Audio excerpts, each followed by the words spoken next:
Hello everybody, I'm here to bring you a review on a vaping device that I just got, and it's called VZ6 VeriTube. I got it from the Vaping Zone, or you can also get it at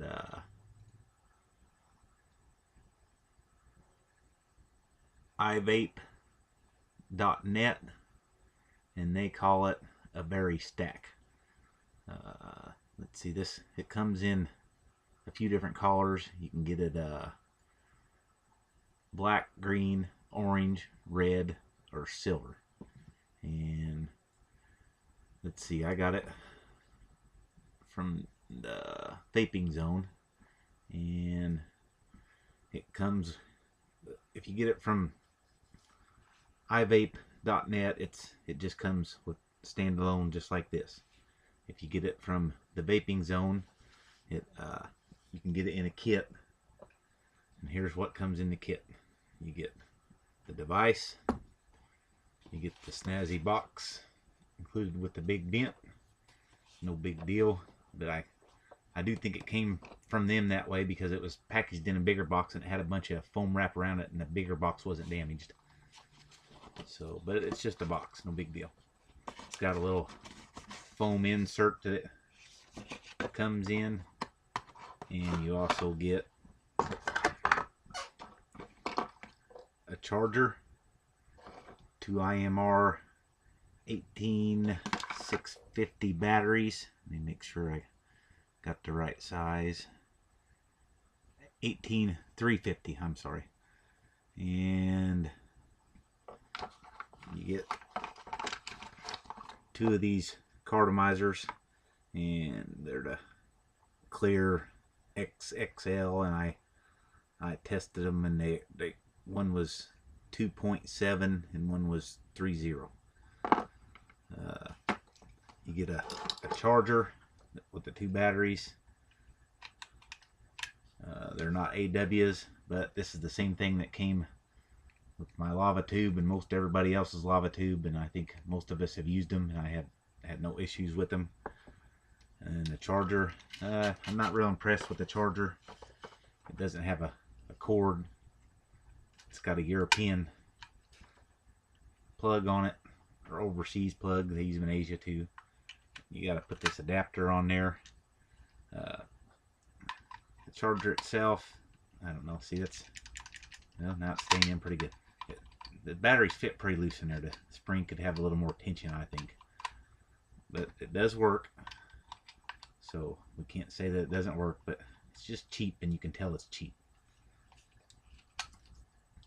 But I didn't have a charger for 18350s, and so I figured I would order the kit, which I paid $70 for, $69.95. Looking back on what I got, I would have probably been better off to buy the $29.95 version and buy the batteries and charger separate. I probably would have been a little more happier with that, but that's okay. It does all work. Now, on the Vape Zone where I got it, it says this is the new improved version that works with dual coils. So there must be an old version. I don't know. I've never seen anything, but we'll take their word that this is the new one. And oh yeah, on the box it says it's a variable volt 350 variable volt system. Okay, so here we got this is pretty much what I would use every day. It's a 4.5 ohm cartomizer with a tank on it, and I have it set at 5.6 volts.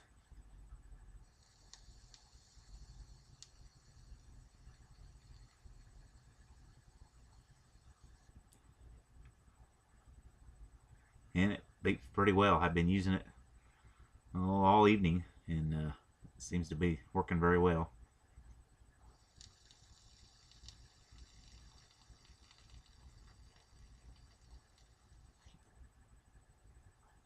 Good vapor production. Seems to be reliable, no misfires. And let's see. Let's throw on, since they said it's the new improved dual coil version, let's throw on a dual coil. This is a 2.5 ohm Smoke Tech dual coil. And we're going to run this down to 3.7. Okay, we'll start off at 3.7 volts. See if you can see it. And probably not, but anyway.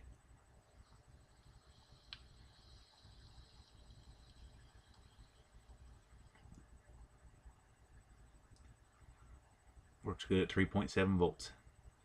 Let's go up to 4.2 volts.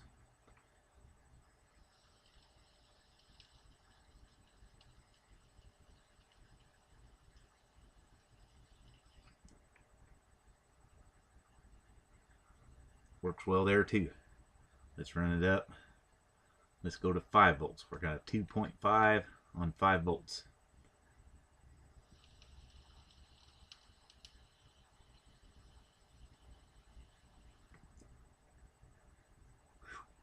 Ton of vapor. A little bit not so good on flavor though. Now we're going to run it up. Let's see what happens at 6 volts. Okay, they were set right at 6 volts. And it's too bright, you can't really see it. Okay.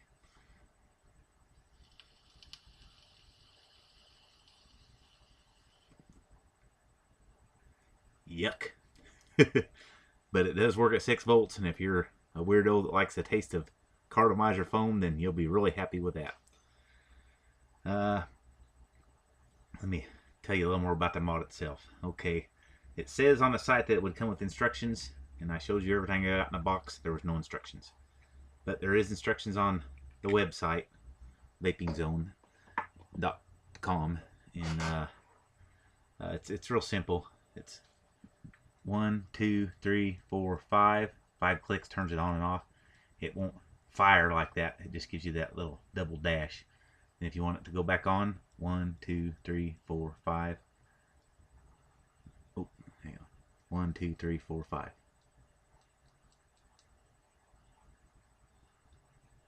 There we go. That turns it back on. All right, now it's got 2 little buttons on the side. That's your adjustment up, adjustment down. You can hold it and it'll cycle through and go from what's it start at? It started out 3.9.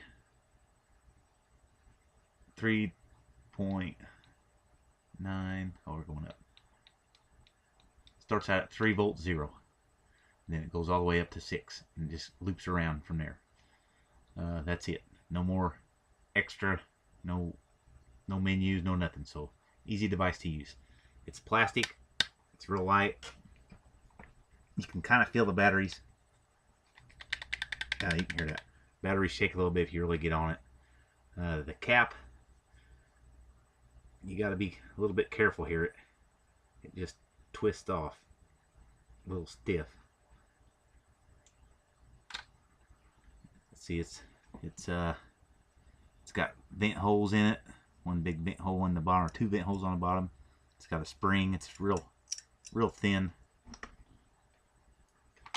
It uses the 2 batteries. It is stacked. I see a lot of people don't want to use stacked batteries, but you know what? These IMRs were made to stack. That's why they made them that way. From everything I've read, I feel safe doing it. And look here. Here's an issue I just noticed. I don't know if you can see that. There's juice all over the batteries. And what that must have been from is when I flooded my atomizer. So this thing does leak juice inside of it. I couldn't tell from the way I looked at it, but that's probably not too great a deal. So it looks like you better be careful if you use this thing, because it's not sealed up. Let's dry it out inside of there the best we can. That's kind of a shame. So unless you have a guaranteed chance that nothing's going to ever leak. Yeah, I can see a spot of juice. If we can see down inside there. Right there on top of the connection. You see that little drop of juice in there? That's ran all the way down through the connection into the device. So I think I'll probably might have to take it apart and do a little operation on it, see if I can get it to seal up. But that's something I don't seem to be real impressed with right there about that at all. Darn it, I was kind of hoping I could give this a good review, because if you bought the cheaper version, it seemed to work pretty well, but if it keeps dripping juice in it, I'd say it's not going to keep working very well.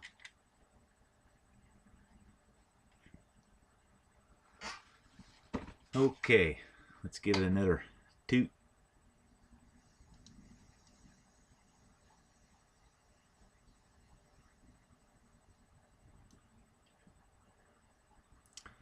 Well, there you go, the good, bad, and the ugly. It's if you buy the standalone, it is cheap.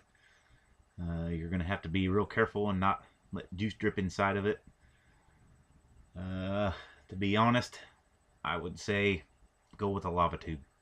You can get them now with the metal bodies, the chrome or the copper or the stainless, and it's a really nice, well-built mod. If you want a cheap mod, I would say pass this one on by. I would see problems happening with it.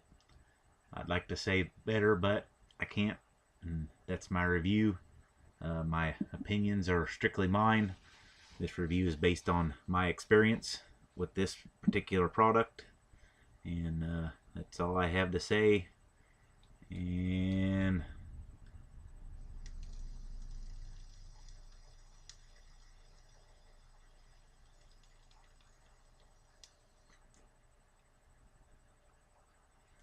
keep on vaping.